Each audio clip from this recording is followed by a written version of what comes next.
آیت لے کر کے آگے قرآن پاک کی آیت سورہ دہر میں آج بھی موجود ہے. اللہ تعالیٰ فرماتا ہے وَيُطْعِمُونَ الطَّعَامَ عَلَى حُبِّهِ مِسْكِينًا وَيَتِيمًا وَأَسِيرًا. اے رسول پاک یہ وہ گھرانہ ہے جو اللہ کی محبت میں کبھی مسکین کو کھلاتا ہے, کبھی یتیم کو کھلاتا ہے اور کبھی قیدیوں کو کھلاتا ہے. اور حضور کو حضرت جبرائیل نے بشارت دی, نہ وہ مسکین گھر پہ آیا تھا, نہ یتیم گھر پہ آیا تھا, نہ قیدی گھر پہ آیا تھا, وہ تو اللہ کا فرشتہ تھا جو اہل بیت کا امتحان لے رہا تھا. محرم الحرام یہ حرمت والے 4 مہینوں میں سے ایک ہے. سال کے 12 مہینوں میں اللہ تعالیٰ نے قرآن پاک میں فرمایا 4 مہینے حرمت والے, رجب اور پھر یہ ذی القعدہ, ذی الحجہ اور محرم, یہ 4 مہینے حرمت والے. اس میں جنگ و جدال, قتل و قتال سب حرام. صرف آپس کی بات نہیں کر رہا, کسی دوسرے کے ساتھ بھی جو جنگیں ہوتی تھی اس وقت یہ سب حرام ہو جاتے, سب تلواریں نیچے رکھ لیے جاتے حرمت والے مہینے. لیکن تف ہے, لعنت ہے اس یزیدی فوج پر جس نے حرمت والے مہینے کا بھی خیال نہیں کیا, اور نہ ہی کفار و مشرکین سے ان کا مقابلہ تھا, بلکہ رسول اللہ کے گھر والوں سے مقابلہ تھا, اہل بیت اطہار سے مقابلہ تھا. حرمت والے مہینوں کی دھجیاں اڑا دی گئی. کربلا کے اس میدان کو پورا لالا زار کر دیا گیا, اس طرح خون ریز کر دیا گیا. ہر جگہ اہل بیت کے ٹکڑے نظر آتے تھے. وہ ایک عظیم سانحہ ہے, ایک عظیم حادثہ ہے جس کو رہتی دنیا تک بھلایا نہیں جا سکتا. آج میں تھوڑی باتیں عرض کر کے آپ کے سامنے یہ بات رکھوں گا. اللہ کے نبی صلی اللہ تعالیٰ علیہ وسلم نے اس حرمت والے مہینے کی فضیلت بھی بیان فرمائی, اور اس محرم میں حضرت حفصہ رضی اللہ تعالیٰ عنہ جو حضور کی زوجہ ہیں فرماتی ہیں رسول پاک صلی اللہ تعالیٰ علیہ وسلم 4 عمل زندگی میں کبھی ترک نہیں کرتے تھے, چھوڑتے نہیں تھے. وہ کیا ہے؟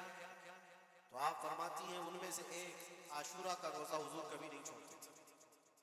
عاشورہ کا روزہ رسول پاک صلی اللہ تعالیٰ علیہ وسلم کبھی ترک نہیں فرماتے. اس کی بڑی فضیلت ہے. یہ عاشورہ کیا ہے؟ 10ویں محرم کے دن کو عاشورہ کہا جاتا ہے.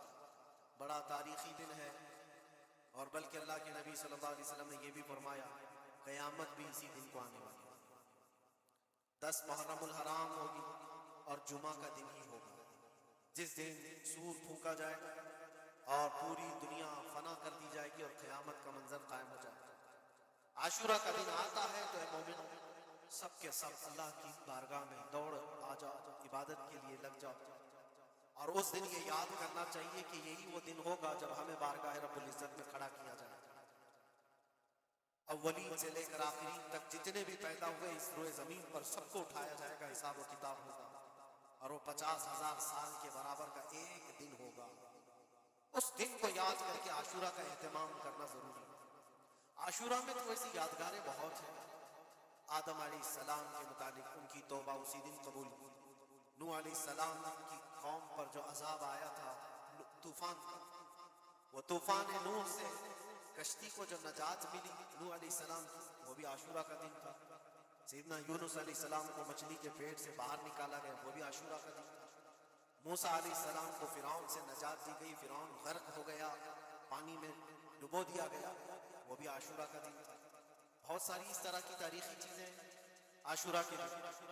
لیکن یہ ساری تاریخوں پر ایک تاریخ غالب آ جاتی ہے, وہ رسول اللہ کے نواسے کی قربانی کا دن. اس لیے کہ وہ پوری امت کو ہلا دینے والا حادثہ. سیدنا امام حسین رضی اللہ تعالیٰ عنہ کے گھرانے کی بات میں آپ کو کہوں. ایک بار حضور پاک صلی اللہ تعالیٰ علیہ وسلم حضرت فاطمہ کے گھر تشریف لائے تھے. یہ کون سا وقت تھا میں آپ کو بتاؤں. بچے دونوں بیمار تھے, امام حسن اور امام حسین. تو حضرت فاطمہ نے منت کر لی تھی کہ اگر یہ بچے صحت یاب ہو جائیں تو 3 روزے رکھیں. حضرت علی نے بھی منت کر لی, تو اس کے بعد بچے صحت یاب ہو گئے تو روزے رکھے. حضرت علی رضی اللہ تعالیٰ داماد رسول, اسد اللہ الغالب, شیر خدا جن کو کہتے ہیں, فاتح خیبر شکن اور فاتح خیبر, سیدنا علی بن ابی طالب رضی اللہ تعالیٰ عنہ ایک کھجوروں کے باغیچے میں کام کیا کرتے تھے اور مزدوری میں صرف 2 درہم آپ کو ملتے تھے. وہ 2 درہم ایسے کہ اس سے مدینے میں اتنا آٹا ملتا تھا جس سے 5 روٹیاں بن سکتی.